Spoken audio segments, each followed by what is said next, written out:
Coming up on this Monday edition of Daybreak, President Park Geun-hye emphasizes the need to bring back Korea's community movement called Saemaul Undong to unite the country and to further expand the movement worldwide. As part of efforts to lessen its dependency on the greenback and to secure imports of natural resources, Korea signs a 3-year currency swap deal with Malaysia worth $4.7 billion. This is Seoul's third currency deal this month. Plus, a vehicle carrying explosives detonates on a busy street in central Syria, killing at least 30, mostly civilians. It's thought an al-Qaeda-linked militant group was targeting government forces. Daybreak begins now.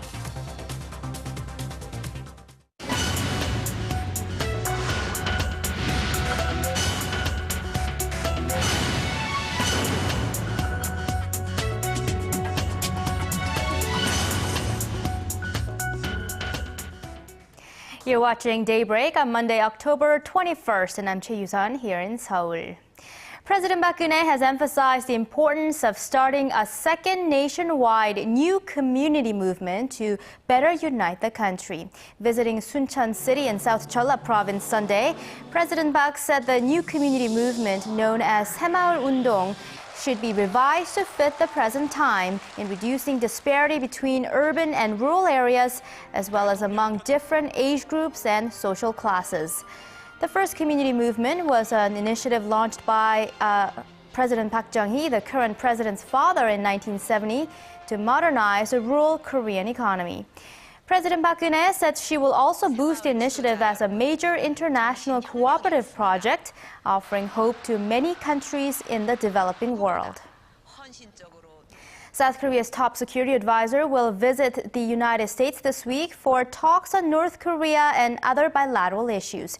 During his 4-day trip starting Wednesday, Presidential National Security Office Chief Kim Jang-soo will meet U.S. National Security Advisor Susan Rice, where North Korea's nuclear issue is to top the agenda. The talks come as Pyongyang has restarted a reactor at its Yongbyon nuclear facility. A possible delay of Washington's 2015 transfer of wartime operational control to Seoul, as well as Seoul's own missile defense development and its relation to that of Washington's, will also be raised during discussions. A group of opposition lawmakers has revealed that the nation's spy agency had carried out an extensive and systematic online smear campaign against opposition presidential candidates last year. Kim Hyun-ji has the details. After reviewing a set of documents provided by the Seoul Central District Prosecutor's Office ahead of a parliamentary audit, opposition lawmakers sitting on the Judiciary Committee said Sunday that the National Intelligence Service launched an extensive online smear campaign in the run-up to the election. According to the lawmakers, the National Intelligence Service, under its former head Won Se-hun, disseminated some 55,000 online comments on Twitter and other social networking services that opposed or slandered the opposition candidates Moon Jae-in and An Cheol-soo in the lead-up to the presidential election. Previously, the NIS was only suspected of staging an anti-Moon campaign on the internet. Yoon Sung-yeol, a senior prosecutor who was leading a special probe into the NIS scandal, said the spy agency tweeted in favor of the ruling party candidate Park Geun-hye and detained related NIS officials without his superior's permission. Yoon was ousted from the special probe team last Friday and is now facing an internal affairs probe for insubordination. The ruling Saenuri Party said Yoon's dismissal was in line with due process, as he failed to comply with the correct legal procedures. However, the main opposition Democratic Party says the presidential office of Cheongwade pulled strings to exclude Yoon from the special investigation team, just like it did with former Prosecutor General Choi Dong-wook. Choi stepped down from his post last month amid a love child scandal. The Democratic Party believes Cheongwade forced Choi to quit because his probe team indicted former NIS chief Won Se-hun in June on charges of violating the election law. Meanwhile, an opposition lawmaker raised allegations last week that the military's secretive cyber warfare command unit posted online messages in favor of ruling party candidate Park Geun-hye ahead of the election. The military has launched an investigation into the allegations and will announce results this week. On Monday, the Parliament's Judiciary Committee will carry out an audit targeting the Seoul Central District Prosecutor's Office. Kim Hyun-ji, Arirang News.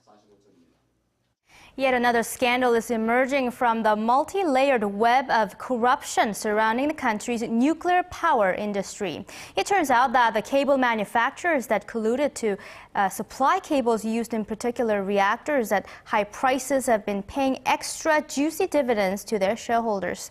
According to online market researcher Daybreak.com, the 8 cable suppliers, including LS Cable and System, and Daehan Electric Wire, paid a combined 77 billion won, or roughly $72 million in dividend payments over the past 5 years. It also found the firm spent $13 million on so-called entertainment expenses for their clients. Earlier this month, the Fair Trade Commission fined the 8 companies based on how much each had gained unfairly through price fixing. Korea signed a currency swap agreement with Malaysia, taking the number of such deals with emerging markets this month alone to 3. Bank of Korea Governor Kim Jung-soo and his Malaysian counterpart signed on the dotted line Sunday for a currency swap contract worth $4.7 billion for 3 years. The two countries will use their currencies in trade in the hope of reducing their dependency on the greenback. Korea also hopes to globalize the Korean won and secure imports of natural gas from Malaysia. The latest agreement comes as Seoul pushes to expand use of the won with major trading partners among emerging economies. Earlier this month, Seoul announced similar deals with Indonesia and the United Arab Emirates, together totaling $15.4 billion. New data shows Korean companies are suffering from increasingly poor profitability, with profits dropping to levels not seen for 3 years. An analysis of about 460,000 companies by the Bank of Korea shows the company's ratio of sales to pre-tax net profit amounted to just 3.4% last year. That means for every dollar amount of sales, the companies are only making a net profit of 3.4 cents. This is lowest figure since 2009, when they were getting back 3.9 cents per dollar in sales. An official from the central bank attributes the low return rate to higher import prices for certain raw materials, which have increased production costs, as well as lower export prices. Despite increasing income, Korean consumers seem to be spending less. A new report says the rapidly aging society and low job security are just some of the reasons for the slump. Our Kim Min-ji has the details. Weighed down by various social factors, consumer spending is on the wane despite the fact income is going up. According to a report by the Hyundai Economic Research Institute Sunday, real income rose 1.3% in the second quarter of this year from a year earlier, while spending recorded minus 0.4% growth. The sluggish spending was attributed to the rapidly aging society, unstable job market, deterioration in income distribution, and increase in housing rental prices. Increased life expectancy has raised concerns and put a burden on households about their life after retirement. A survey conducted by Statistics Korea last year showed only 9% of people think they were well prepared for old age. A separate poll released Sunday showed non-retired households will only be able to save up 40% of the needed expenses for their old age at the current rate of preparation. Moreover, a sluggish job market has also added to the reduced spending. The number of new jobs rose 1.3% in the second quarter of this year from a year earlier, which compares with the 2.1% growth in the third quarter of last year. Soaring housing rental prices have also reined in consumption. Rental prices nationwide have been rising for 60 straight weeks. Experts say policies to stabilize the job market and housing industry are needed in order to spur spending. 김민지, Arirang News.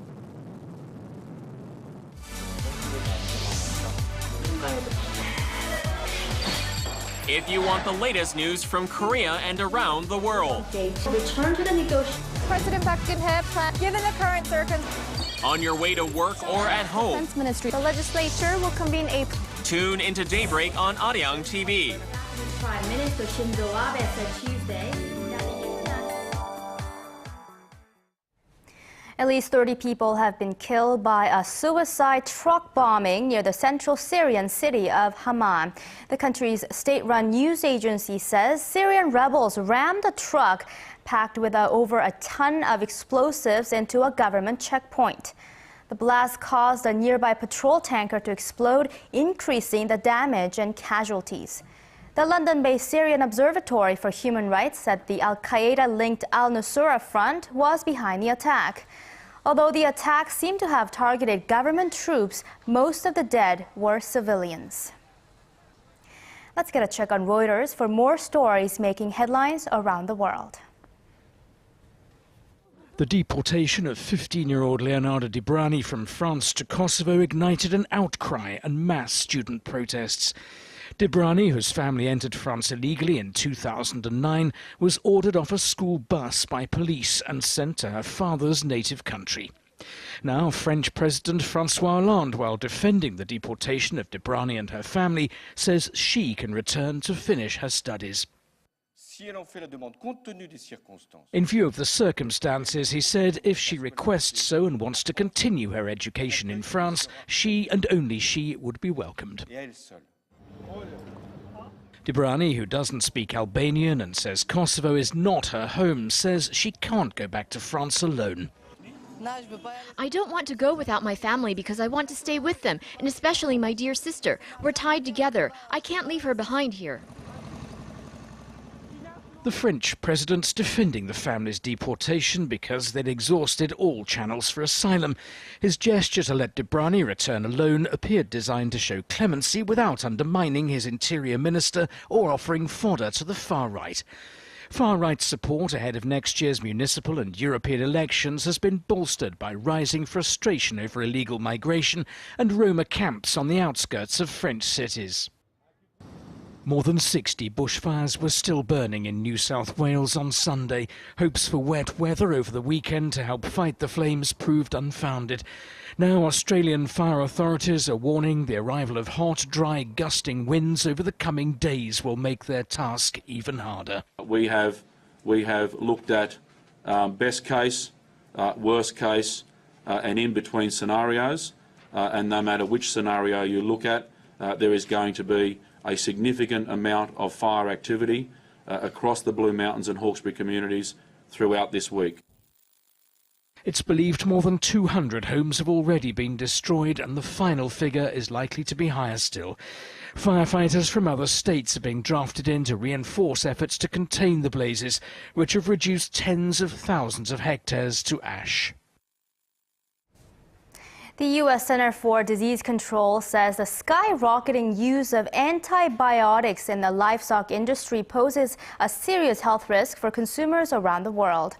The Korean scientists say the solution to this massive problem could come from silkworms. Kim Ji-yeon explains this recent breakthrough in biotech and how it could make your meat safer. In recent years, scientific research into silkworms has been a growing field here in Korea as pharmaceutical and cosmetic firms seek to unlock the genetic secrets of this tiny creature. This time, Korean agriculture researchers use silkworms to naturally produce antibiotics for farm chicken. The first step in this process is to utilize the powerful immune system of the silkworm. Researchers inject lactic acid bacteria into the silkworms, which induces an immune response in their bodies. As a result, potent antimicrobial peptides are produced which have shown to be highly effective in fighting a broad spectrum of bacterial, viral, and fungal infections. These antibiotic-filled silkworms are harvested into a powder and then mixed with chicken feed in small doses. After 5 weeks of consuming the natural antibiotics, the level of Salmonella and E. coli in the chicken dropped by nearly 10% and 4% respectively. In addition, poultry flocks were observed to have increased body weight despite eating less. Researchers say the health and economic benefits can extend to other livestock as well. It's not just for farm chickens. It also can be applied to cows and ducks. Poultry farmers, pig breeders, fish farmers, they will be able to greatly benefit from the treatment if it's able to be established and extensively promoted. Back in 2011, the Korean government placed a total ban on mixing antibiotics with animal feed to ensure consumers' safety and also reduce the risk of creating drug-resistant superbugs. However, this silkworm-based alternative could be the answer farmers here and abroad are looking for to ensure that their livestock remain disease-free without dangerous chemicals. Kim Ji-yeon, Arirang News. Improving your daily driving habits could save you hundreds of dollars in gas every year and save you the headache of getting into a traffic accident. In order to drive this point home, Korea hosted an annual fuel efficiency competition to see how far drivers nationwide can stretch a single tank. Our Polly reports. 48 of Korea's best drivers gathered in Seoul earlier this month to show off their skills. However, this particular race rewards those who take it slow and steady. This so-called King of Fuel Efficiency contest has been held each of the last 4 years, with a new division added this year for trucks. Vehicles are carefully monitored as they drive along this 11-kilometer course around Seoul World Cup Stadium. Each of the standardized cars' gas mileage has been rated at 11.9 kilometers per liter of fuel. But the top 19 drivers were able to easily drive farther than the official metric. This year's top driver was able to stretch his fuel consumption to up to 18.7 kilometers per liter. That quickly adds up to fuel savings of $700 to $3,500 per year. Professional drivers say the key to unlocking this extra distance lies in inertial driving. Your overall strategy is to adapt your engine strength as you drive. Don't brake suddenly and try to use the car's inertia to help you move. When you do have to come to a stop, do it slowly. You should anticipate when the car in front has to stop and change gears accordingly. It's important to recognize that these smarter driving techniques not only result in considerable economical savings, but also improve road safety, meaning you'll be doing your part to save lives as well. Paul Yi, Arirang News.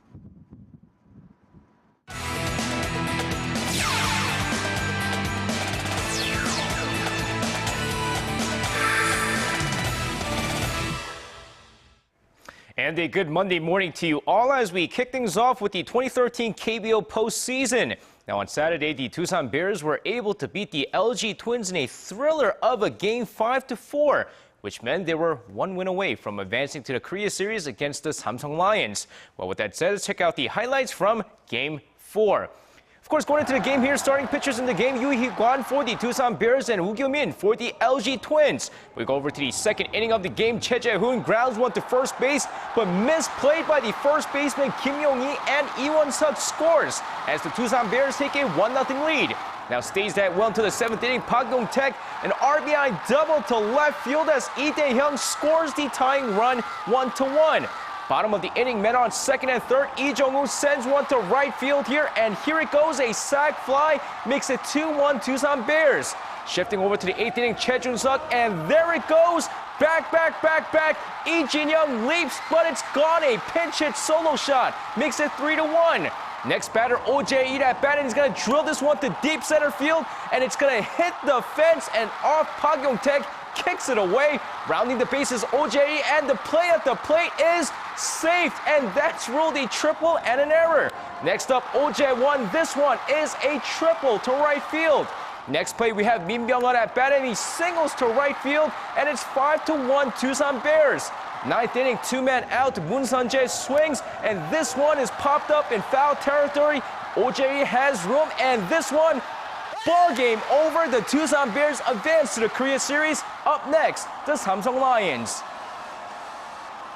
And with that, moving on to some Sunday's K-League Classic action, we had two matches take place as Ulsan Hyundai Tigers were able to pull away with a 2-0 win over FC Seoul thanks to goals from Rafinha and Kim Shin-wook, with the Daejeon Citizens getting the upset win over Jeju United 1-0 thanks to the lone goal from Hwang Do-yeon. And now moving on to some Sunday's KBL action, KT Sonic Boom pulled away with a close 92-91 win over Jeonju KCC Aegis. So that said, let's take a look at the other two games that took place, starting off with the Seoul Samsung Thunders taking on the Changwon LG Sakers. Now going into the game here, a big first quarter from the LG Sakers as they outscore Samsung 28-17 to run away early. But in the second quarter, Samsung controlling the paint here scores 34 points in the quarter as they cut the deficit to 53-51 after the first half. But second half starts and LG starts to take control once again with Kim Si-rae dropping 5 3-pointers in the game, with Chris Massey adding 20 points and 10 rebounds as the LG Sakers take this game 88-73. And next up, Anyang KGC taking on the Goyang Orions. First quarter, a low-score game as the Orions still take a 14-9 lead before the first half ends with the Orions taking a 27-21 lead. Both teams trying to step it up in the second half as KGC rallies back to tie it up 42-42 going into the fourth quarter. Unfortunately for KGC, a big fourth quarter from Choi Jin-soo helps the Orions take this game 60-48 as KGC remains winless so far this season. And moving on with the 2013 National Sports Festival taking place in Incheon, Marine boy Park Tae-hwan was able to win his second gold medal after finishing first in the men's 400-meter relay. Now on Saturday, the Olympian won the gold medal in the 400-meter men's freestyle individual. So with that, Son Yeon-jae absolutely dominating the rhythmic gymnastics event, winning the gold medal with ease. All right, finishing things off with the 2013 Korea Open Golf Championships, which took place for 4 days at the Ujang Hills in Cheonan. That was a close finish till the end as Kang Sung-hoon takes the Shears Trophy after shooting a 69 on the final round to finish first at 4 under.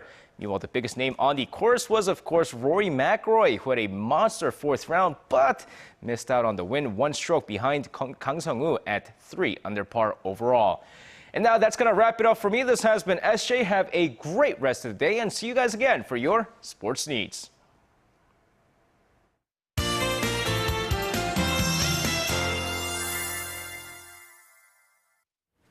Happy Monday morning to you. I'm Lee Ji-hyun with your latest weather forecast. Well, if your mood gets affected by the weather, just like me, I'm sure you had a wonderful weekend. I mean, wasn't the weather amazingly nice over the weekend? Whereas traffic was amazingly horrible. Well, it looks like another beautiful day is ahead of us under plenty of autumn sun today, with highest temperature rising to low 20s in most regions. But people in the East Coast might see some of the sprinkles during the day, but the rest of the country will be basking under the sun throughout the day. Well, thanks to a high-pressure system situated in the north, this front will bring lots of sunshine to the country.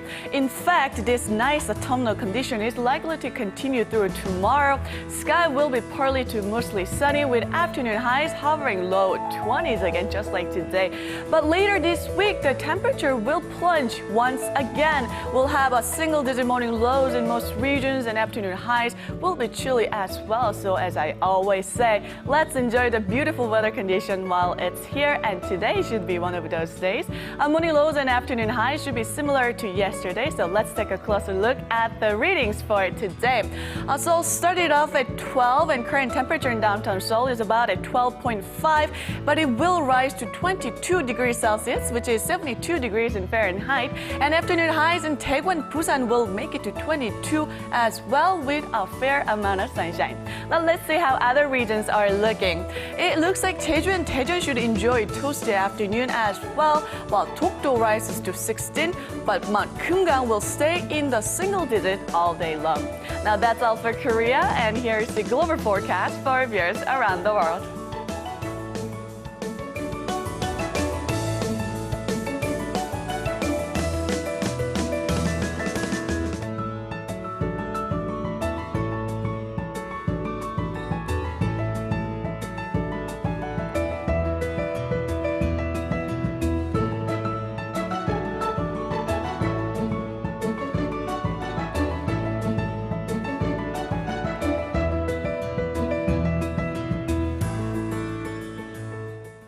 That's all for me at this hour. Enjoy your morning commute and I hope you have a wonderful Monday.